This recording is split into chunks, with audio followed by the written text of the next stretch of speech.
भानु जी मथुरा से। सीताराम।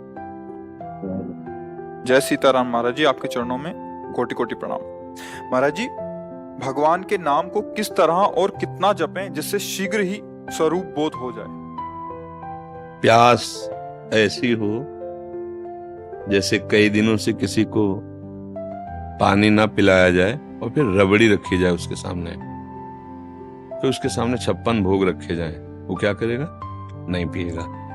उसकी चाह होगी कि केवल पानी पिला दो। ऐसी नाम जप की प्यास हो और व्याकुलता ऐसी हो जैसे तुम्हें यमुना में अभी ले चले और कहें डुबकी लगाओ और फिर आपको दबा दें और दबाए रखें। जो श्वास लेने की व्याकुलता आपके अंदर हो, वैसी व्याकुलता हो तो बिगड़ी जन्म अनेक की अब वहीं सुधरे आज, अभी भगवत साक्षात्कार हो जाए। व्याकुलता हो ऐसी जैसे यमुना में डुबोने पर, श्वास लेने की चेष्टा करने पर फिर दबाया जाए, वो एकदम श्वास के लिए व्याकुल हो रहा है, प्राण व्याकुल हो रहे हैं। और प्यास ऐसी हो कि जैसे पानी की चाह वाले को रबड़ी रसगुल्ला रखा जाए। ब्रह्मादिक के भोग शब्द विषम लागत ताहि, नारायण ब्रज चंद की लगन लगी है जाए।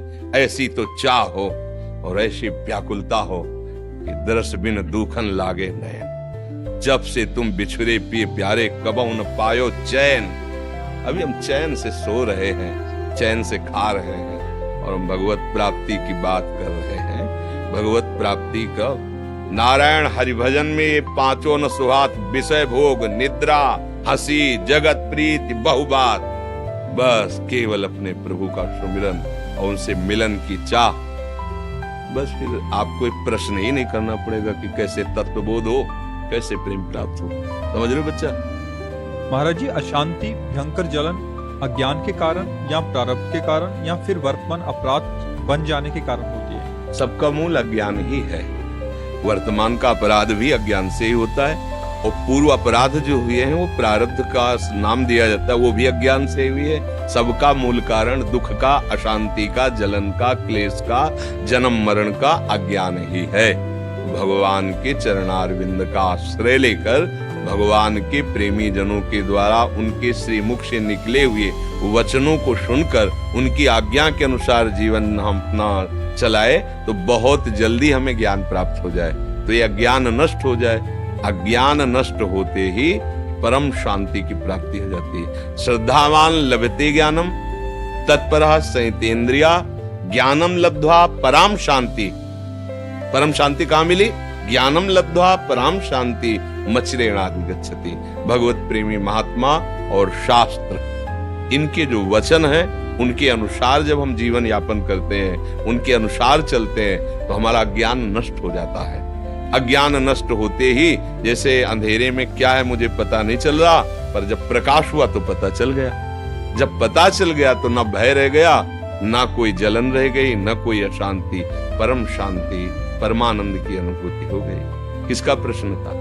आप खूब नाम जप करो, भगवद आश्रित रहो, माता पिता की सेवा करो। अभी नई अवस्था है, ब्रह्मचर्य पर दृष्टि रखो, गंदे आचरणों की वृत्ति वाले लोगों का संग न करो, दृश्य न देखो, वैसा बात न करो। बड़े भाग्य हैं जो आप परमार्थ संबंधी जिज्ञासा रखते हैं, पर इसकी अनुभूति के लिए जैसा आदेश हो गुरुजनों का, शास्त्रों का, वैसे चलने पर अनुभूति होगी। प्रश्न करना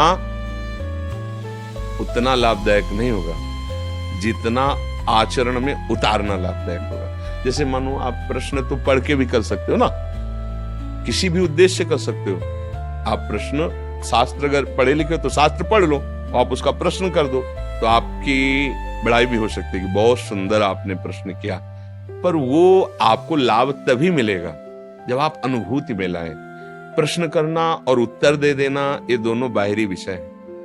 अनुभव करना ये शांति का विषय है। प्रवचन करने से और प्रवचन सुनने से परमात्म तत्व की प्राप्ति तो नहीं हो जाती ना, उसकी बातें हम समझ जाते हैं। ऐसा करना चाहिए, ऐसा पर अनुभूति तभी होगी जब वैसा आप चलोगे, वैसा आप करोगे। नहीं तो फिर जैसे वेद उपनिषद में लिखा है, नायमात्मा प्रवचनेन न लभ्या न मेधया न बहुना श्रुतेन। बहुत प्रवचन करने वाले को भी ये नहीं होता जो परमानंद की, बहुत सुनने वाले को भी नहीं होता, बहुत बुद्धिमान को भी नहीं होता। होता किसको है? जिसने वर्ण कर लिया। मन वचन कर्म से मुझे भगवत प्राप्ति करनी है, और जैसा भगवत प्राप्त महात्मा कहते मैं अक्षरशः वैसा चलूंगा, चाहे प्राण चले जाएं। मैं उनके विरुद्ध आचरण ने, अब बात बन गई, स्वीकृति हो गई, अब आप आगे बढ़